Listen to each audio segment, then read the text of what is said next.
नमस्कार प्यारे विद्यार्थियों, हम हिंदी क्लास में आपका स्वागत है। हम पढ़ रहे थे शब्दों का जो वर्गीकरण है वो चार प्रकार से मैंने आपको बता दिया है। उत्पत्ति के आधार पे, व्युत्पत्ति के आधार पे, अर्थ के आधार पे और चौथा था प्रयोग के आधार पे। इन सभी में कितने कितने इसके जो खंड है, कितने कितने भाग है, वो हम क्रमवार पढ़ते रहेंगे। शब्दों के वर्गीकरण में पहला प्रकार हम पढ़ रहे थे उत्पत्ति के आधार पर शब्दों का विभाजन। हमारा जो पहला जो टॉपिक था वो है उत्पत्ति के आधार पे शब्दों का विभाजन। उत्पत्ति के आधार पे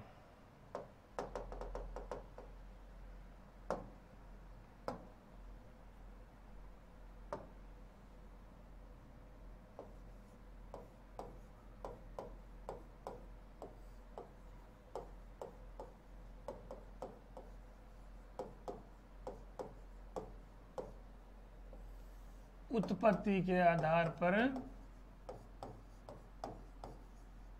शब्द भेद। उत्पत्ति के आधार पे शब्द भेद कितने होते हैं? उत्पत्ति के आधार पे शब्द भेद 4 होते हैं। क्वेश्चन आता है एग्जाम में, उत्पत्ति के आधार पे शब्द कितने होते हैं? तो शब्द होंगे 4। पहला शब्द है तत्सम शब्द।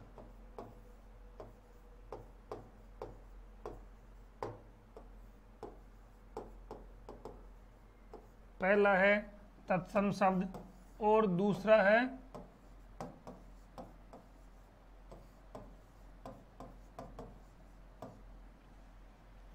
तद्भव शब्द।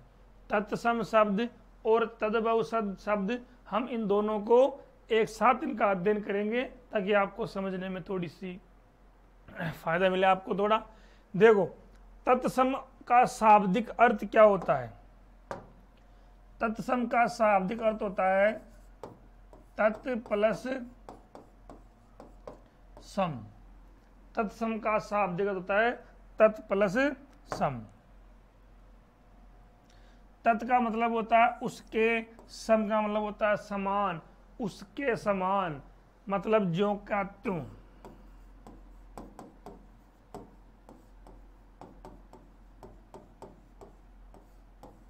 उसके समान या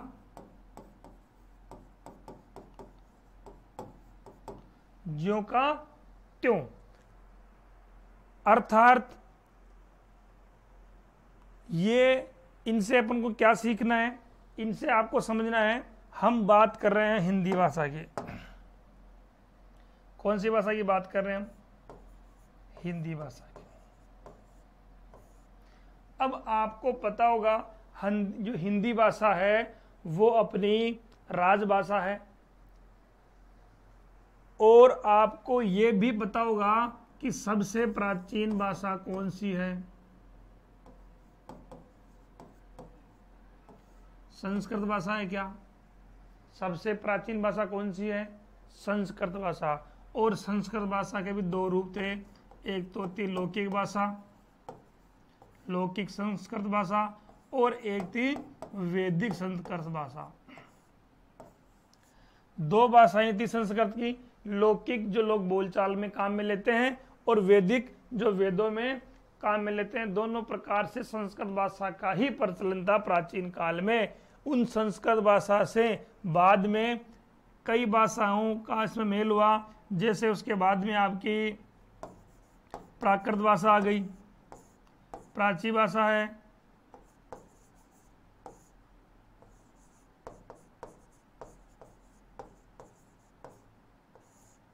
अपभ्रंश भाषा है,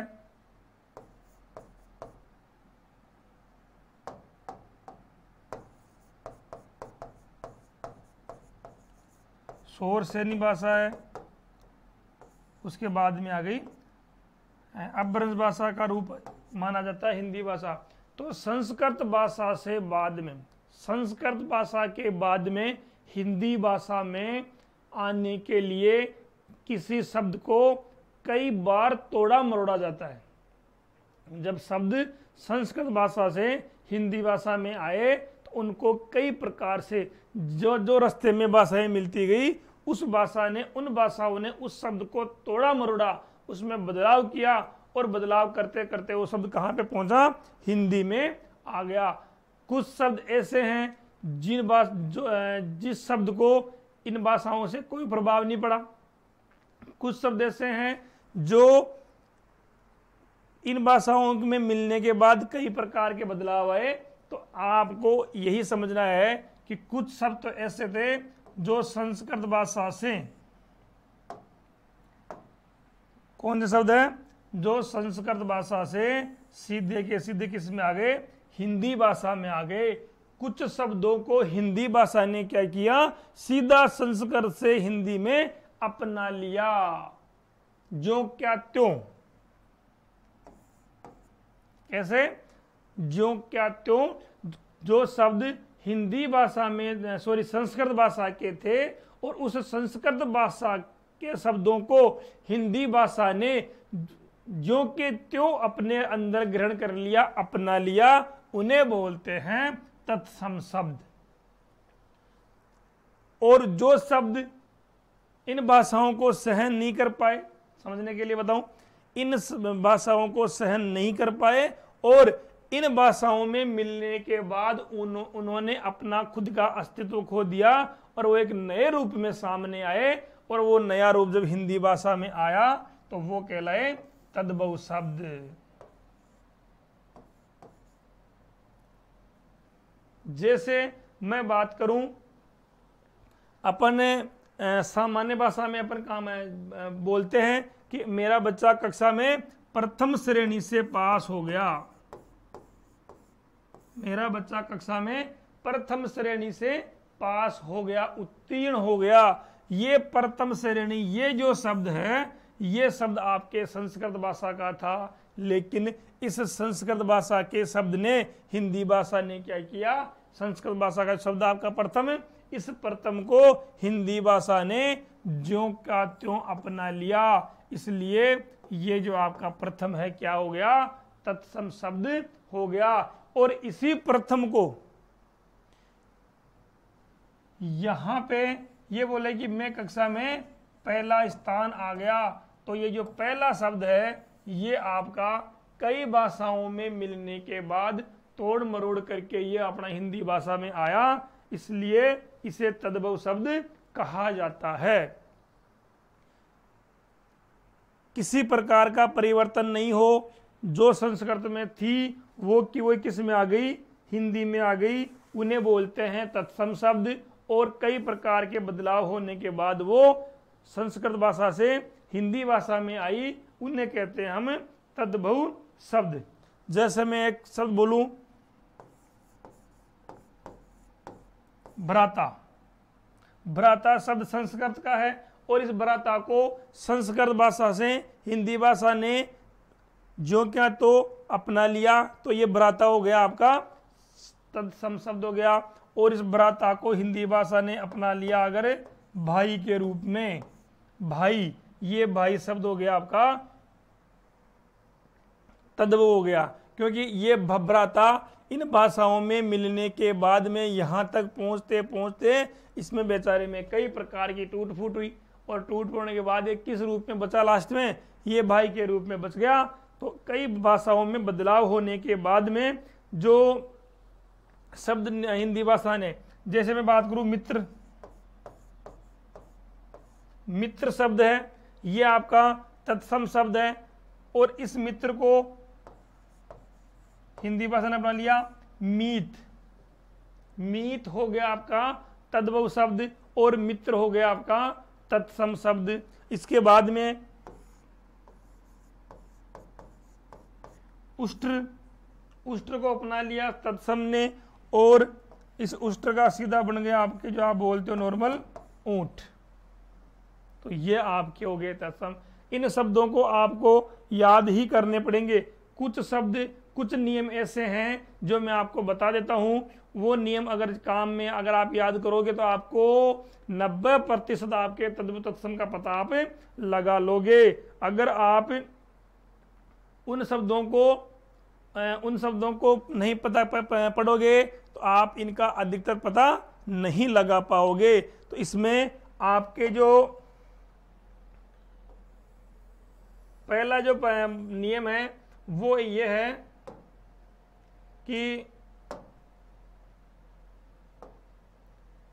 अगर जिस शब्द में संयुक्त अक्षर आ जाए, संयुक्त अक्षर आप जानते हो, संयुक्त व्यंजन आ जाए, वो हमेशा तत्सम शब्द ही होगा। अगर जिस शब्द में संयुक्त व्यंजन आ जाए, संयुक्त व्यंजन आप जानते हो,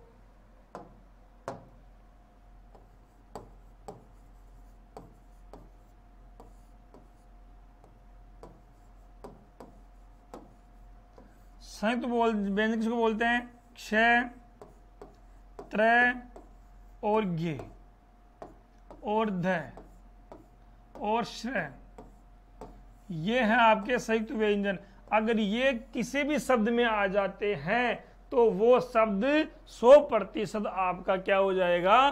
तत्सम में चला जाएगा। लेकिन नियम आपको याद होना चाहिए, वो शब्द आपका संयुक्त व्यंजन ही होना चाहिए, क्योंकि उसमें दो व्यंजन मिलकर ही बनने चाहिए। जैसे मैंने आपको बताया था अभी भ्राता, भ्राता में संयुक्त व्यंजन हो गया भ्र, एक है भिक्षा,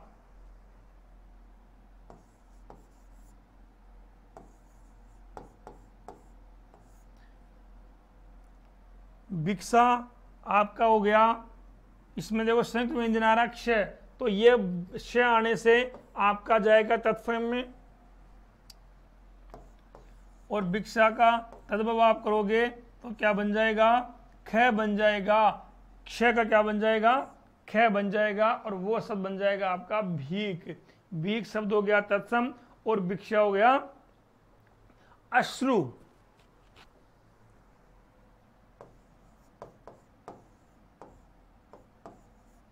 अश्रु शब्द है, श्रेय संयुक्त व्यंजन आ रहा है, तो वो आपका 100% किस में जाएगा? वो जाएगा आपका तत्सम में।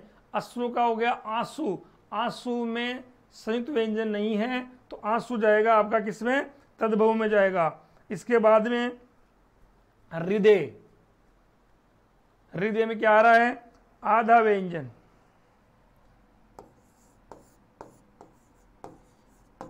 संयुक्त व्यंजन आ रहा है, और ये हो जाएगा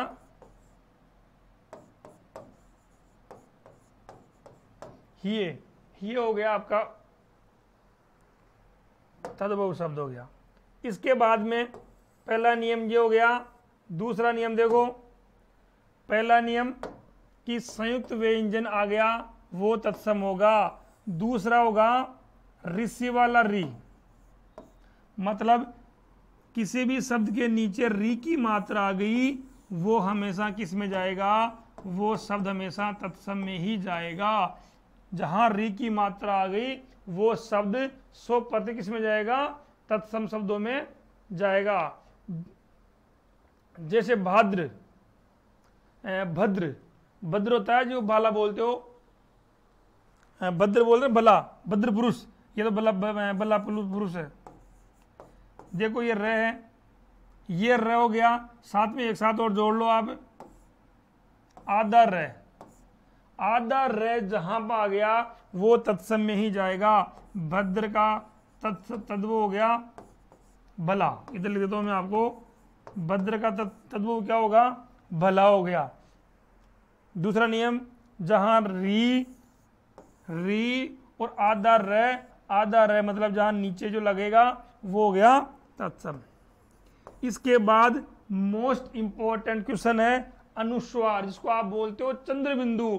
जिस शब्द के ऊपर अनुनासिक लगा हुआ है, अनुस्वार लगा हुआ है, वहां पर अनुस्वार अगर बिंदी के रूप में आएगा, तत्सम शब्दों में कभी भी ये अनुस्वार नहीं आएगा।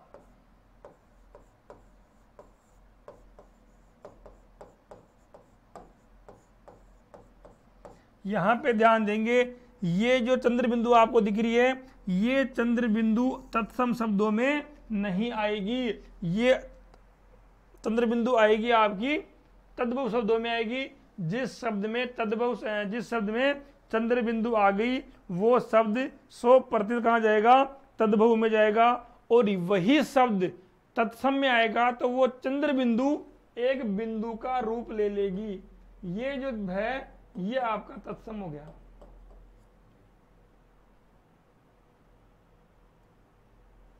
जैसे मैंने बताया था आपको, आंख, अब आंख में चंद्र बिंदु आ गया ऊपर, तो जहां चंद्र बिंदु होगा वो 100%, जैसे धुआं, ये आपका तद्भव हो गया क्योंकि ऊपर चंद्र बिंदु आ रही है। इसके बाद में एक होता है पूंछ, पुच्छ, पुच्छ क्या बोलते हैं, पुच्छ बोलते हैं। तत्सम में क्या बोलेंगे इसको, पुच्छ। यहां पर भी आप देख रहे हो संयुक्त व्यंजन आ रहा है, तो ये आपका तत्सम। और दूसरा नियम यहां पे आपको पूंछ, ऊपर चंद्र बिंदु आ रहा है तो ये आपका हो गया पूंछ। इन चीजों को आपको ध्यान रखना है। तत्सम और तद्भव ज्यादा बड़ा टॉपिक नहीं है, आप अगर ध्यान से इनको देखोगे आपको बिल्कुल सही समझ में आएगा। आपको दिमाग में ये बैठाना है कि जो शब्द संस्कृत भाषा के और हिंदी भाषा में दोनों में काम आ रहे हैं उन्हें आप तत्सम शब्द कह सकते हो। ये आपको ध्यान रखना है। जिन शब्दों में क्या आ रहा हो, जो शब्द संस्कृत और हिंदी दोनों भाषाओं में काम में लिए जाते हैं उन्हें तो आपको तत्सम मानना है। और जो शब्द केवल हिंदी में काम में आ रहे हैं उस शब्द के रूप को आप संस्कृत में काम में नहीं ले सकते, वो शब्द आपके तद्भव शब्द होते हैं। इसके बाद में तीसरा जो पॉइंट है वो है देशज शब्द। देशज शब्द किसे कहते हैं,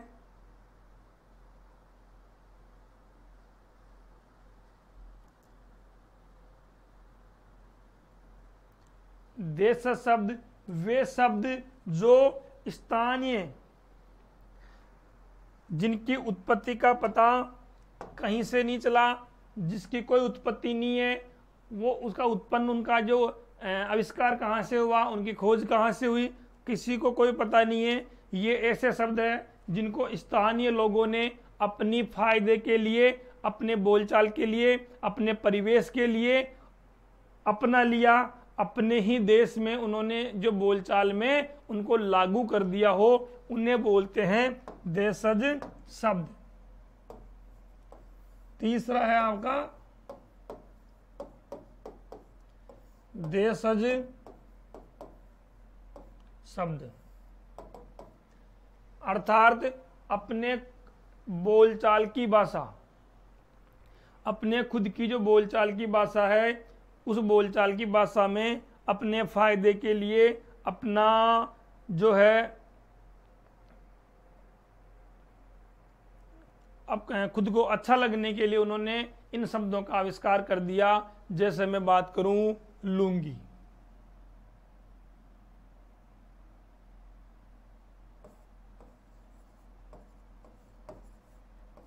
लुंगी शब्द। अब ये शब्द आपको देखकर हंसी आती होगी, ये शब्द कहां से आ गया, क्योंकि इन शब्दों की उत्पत्ति का किसी को पता नहीं है। किसी भी पुस्तक में इनकी उत्पत्ति का पता नहीं चलेगा कि ये चीज जो शब्द है वो कहां से आया हो। इसलिए ये आपका जाएगा किसमें, ये जाएगा देशज शब्द में।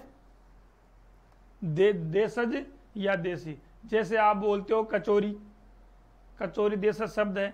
पगड़ी है, खींचड़ी है, जूता है, जूता है, खींचड़ी है, पगड़ी है, कचौरी है, समोसा है। ये चीजें क्या हुआ है, इन चीजों का नामकरण लोगों ने उनका आकार, उनकी परिस्थिति देखकर इन चीजों का, शब्दों का नाम उन्होंने दे दिया। इसलिए अब जैसे आप सुबह सुबह काम में लेते हो लोटा, कटोरा, कटोरी, फावड़ा,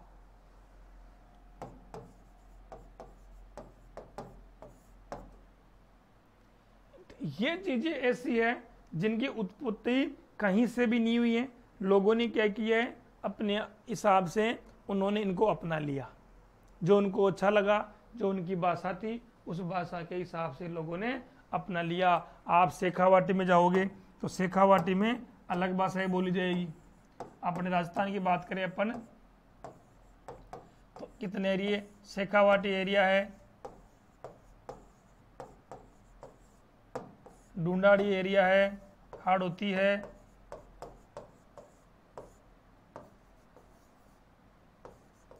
मेवाती है। तो ये जो बोलियां हैं, ये बोलियां बनी हैं अपने हिसाब से, जैसा माहौल, जैसा परिवेश होगा उस परिवेश के हिसाब से ये चीजें बन गई। इसके बाद में आता है विदेशी शब्द।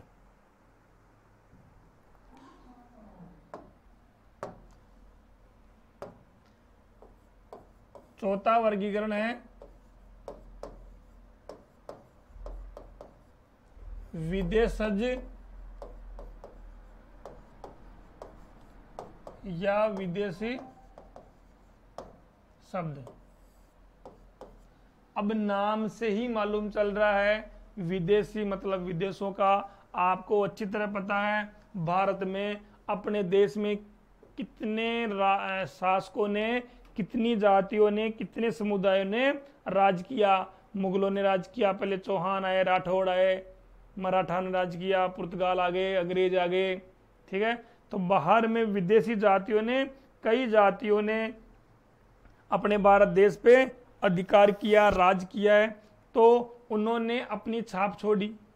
कुछ शब्द ऐसे छोड़ दिए जिन शब्दों को हिंदी भाषा ने क्या किया, अपना लिया, स्वयं में अपना लिया, बिना किसी रोक टोक के हिंदी भाषा में वो शब्द अच्छी तरह से काम में लिए जाते हैं। तो उन शब्दों को हम कहते हैं विदेशी शब्द, जो आपको देखते ही मालूम चल जाएगा। कुछ शब्द ऐसे होते हैं अंग्रेजी भाषा से लिए गए, जैसे पहले मैं लिखूं परिभाषा,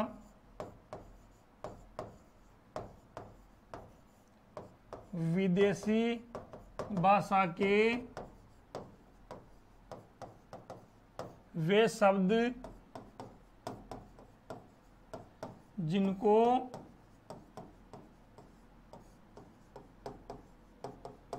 हिंदी भाषा ने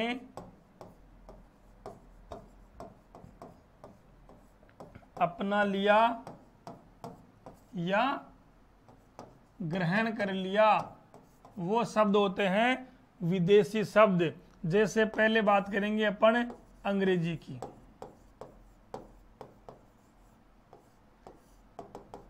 कुछ शब्द ऐसे हैं जो अंग्रेजी भाषा के हैं और उन शब्दों को हिंदी भाषा ने क्या किया, अपना लिया, और वो आप कई बार उनको आप बोलते भी हो। जैसे सबसे अच्छा शब्द है मोबाइल,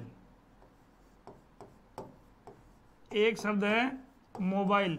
ये मोबाइल शब्द अंग्रेजी भाषा का है, लेकिन हिंदी भाषा ने इस मोबाइल को इसमें कोई परिवर्तन किए बिना मोबाइल के रूप में ही अपना लिया।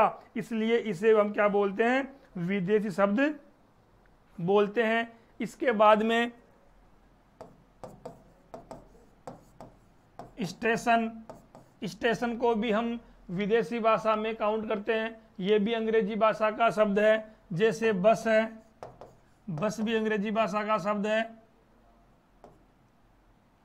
ये जो शब्द है, इन शब्दों को क्या किया है, हिंदी भाषा ने अंग्रेजी भाषा से ज्यों का त्यों अपना लिया। इसके बाद में आती है अरबी भाषा, एक होती है फारसी भाषा, एक होती है तुर्की भाषा, पुर्तगाली भाषा, जिनको पुर्तगाल छोड़ गए, तुर्की भाषा जो मुगलों से आई, तो फारसी भाषा में अफसोस एक शब्द आप ज़्यादातर सुनते आए हो, अफसोस है, आतिशबाजी है, अदा है।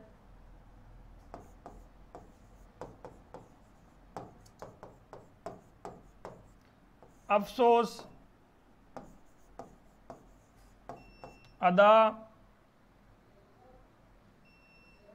ये चीजें आपकी फारसी भाषा की है। आमदनी है, आवारा है, आमदनी, आवारा, ये आदि जो शब्द है ये फारसी भाषा के हैं। और इन फारसी भाषा के शब्दों को हिंदी ने क्या किया है, अपने रूप में ग्रहण कर लिया, इसलिए ये शब्द आपके हिंदी भाषा में आ गए। इसलिए इनको हमने क्या नाम दिया, विदेश शब्द नाम दिया। अब अरबी भाषा की बात करें तो अरबी में है अमीर है, अजब है, अमीर अरबी भाषा का है, अजब है, और इसके अलावा जैसे मान लो कसम, आप खाते हो, तुझे मेरी कसम है, ये कसम शब्द भी क्या है,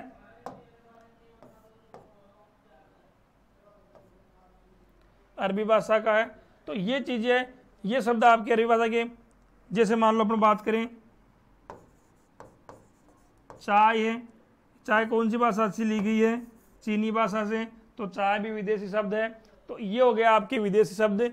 4 प्रकार के आपके होते हैं तत्सम शब्द, तद्भव शब्द, देशज शब्द और विदेशी शब्द, जो विदेशी भाषा से लिए गए हैं उन्हें बोलते हैं विदेशी शब्द। और विदेशी शब्दों के लिए मैं आपको एक बता दूं कि अरबी तुर्की जो शब्द है, इनमें अरबी भाषा में आप देखो तो अरबी भाषा में क्या होता है, अरबी भाषा में ज्यादातर शब्दों के नीचे नुक्ता लगा रहता है। जैसे फसल के नीचे नुक्ता लगा हुआ है, जिस शब्द के नीचे ये नुक्ता चिन्ह लगा हुआ है, बिंदु पॉइंट जिसको बोलते हो, वो 100% किस में जाएगा, अरबी भाषा में जाएगा। तो ये भी क्या हो जाएगा, विदेशी शब्द हो जाएगा। इसके बाद में कई बार, वैसे हिंदी भाषा में जो उत्पत्ति के आधार पे 4 ही भाग बताए हैं, कुछ किताबों में एक नया भाग और बता दिया उन्होंने, 5वां संकर शब्द। संकर शब्द किसे कहते हैं, जो 2 भाषाओं के मेल से बने हो। संकर शब्द मतलब 2 भाषाओं के मेल से बने हो, उन्हें बोलते हैं संकर शब्द। जैसे एक भाषा तो है संस्कृत और दूसरी भाषा है अंग्रेजी, या एक हिंदी और एक अंग्रेजी, एक अरबी या एक संस्कृत, एक ऐसे। जैसे मैं बताऊं आपको, डबल रोटी, डबल रोटी ये अंग्रेजी का शब्द है और रोटी हिंदी का शब्द है।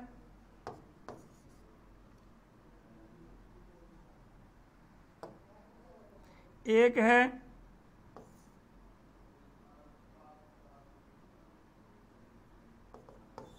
रेलगाड़ी,